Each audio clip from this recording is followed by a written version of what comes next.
truly despise both of you to come along. The whole point was that no one else was supposed to write about Alzheimer's.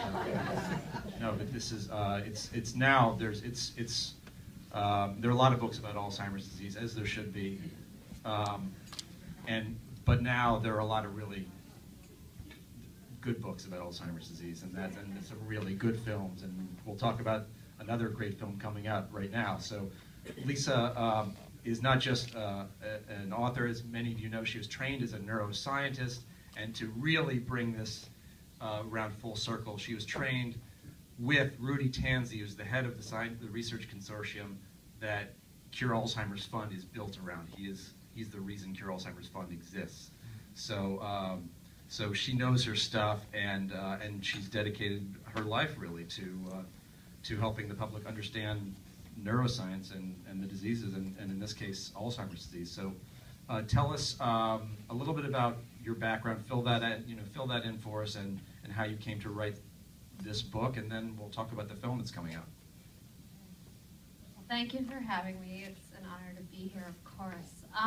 It's interesting that, your book nonfiction, your book memoir, mind fiction, there are so many opportunities to broaden the conversation about Alzheimer's, and it's such a terrifying topic, and people normally do shy away from it. Events like this didn't happen 10 years ago. And so what's wonderful about the bravery that Greg is showing every day is allowing others who are going through this to realize they're not alone, to step into that conversation. And the conversation's getting louder because there are more people involved, and they're more willing to step up and own, like, yeah, I have Alzheimer's, or my mom has it, or my sister has it, or my dad has it, instead of everyone being sort of alone in it. So my grandmother had this, and that was what started it for me. My research back in the days with Rudy was Huntington's research right down the hall. I was in drug addiction. And Alzheimer's was not, I didn't do research on Alzheimer's when I was at Mass General or Harvard or the NIH. My research on Alzheimer's began with my grandmother's experience. And what I found was that most everything I read about it was written by the perspective of the outside looking in. And so we were learning about Alzheimer's from the caregiver, which is an important perspective, or the clinician, which is important, or the social worker who runs the caregiver support group, which is great. But what does it feel like to have it? That was really missing for me. And I wasn't able to stay very connected to my grandmother in the way that I wanted. There was so much distance. I didn't understand what she was going through. We couldn't communicate, among minds anymore. And I didn't know how to communicate in the heart space, like Greg was talking about, effectively.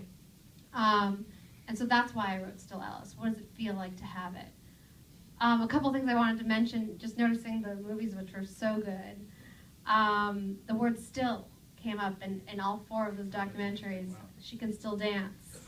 When yours, I can still write, I can still run. Every single person had something about them. He's still a 16-year-old on the boat. So this idea that Alzheimer's strips you of everything just isn't so.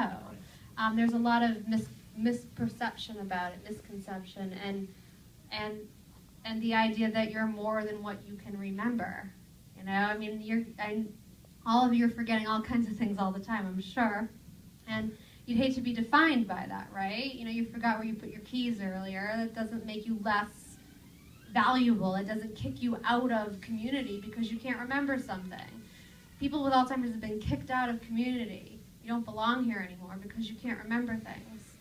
And what these films are, what's awesome about this is what we're saying is, no, there's a place for you in community still. Because we haven't cured Alzheimer's yet, but man, the suffering that goes along with that is hard. Loneliness to layer on top of that is so unnecessary, and it's happening everywhere. The alienation and the isolation and the loneliness, what Greg's talking about, keep loving the person you know with Alzheimer's, keep including them, because the loneliness is so painful. And we can cure that. Let's at least not make people with Alzheimer's lonely. So I find, all of this really encouraging, and it's such a privilege to be here tonight as part of it. Here, here, yes, thank you.